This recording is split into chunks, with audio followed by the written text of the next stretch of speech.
Bai, hirugarren galdera. 219 biztanle dituen herri batentzat zer dira hipoterapia proiektua, Zabizenteko jatetxea eta Alda poligono industriala? Zergatik dira beharrezkoak, ez? Bai, lan aukera ditelako, guretzat eta ingurukoentzat ere, bai. Gazteentzat ere bai, ez? Gazteentzako... Bai, gazteentzako ere aukerak, bai.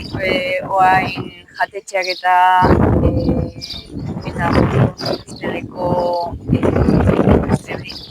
Ekartuta, ez? Jende asko jatetxera joango da, eta ez? Bai, baina ez dira hain handiak, Osea, hemen dena txikia da gainera. Herri txikia da. Bai. Eta esplikatu zen dirake, hipoterapia proiektu hori zer da? Zaldiekin terapia moduan, ez? Bai, zaldiak erabiltzen dituzte terapia moduan, ume edo heldu gaitasuna gutxi dituztenentzako pixkat laguntzeko. Eta martxan dago, irekita dago? Bai, martxan dago. Eta zaldiak erabiltzen dituzte eta txakurrak ere bai. Txakurrak ere bai? Bai. Eta zer dago, kontrastan ez dago, ez? Dago... Dago alda inguruan, baina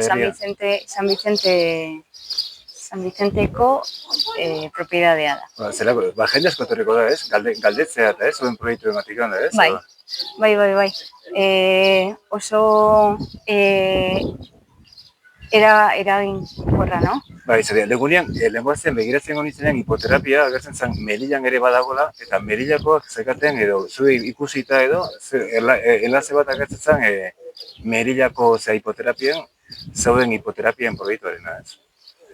Bai, bueno, relazio dute, baina gure kasuan hemen Arabakoa pionero izan zen. Pionero izan da, ez? Bai, pionero da. Zer, ez, Gipuzkoan da badago hipoterapia, ez? Ez dago Euskadin, ez da Espainia mailan ere ez. Osea, Melilla bakarrik. Melillako ikusi du bakarrik. Bai, horregatik.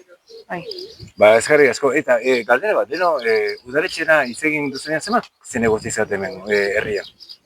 Bost gara, 4 EAJ PNV-koak eta despea bildukoa.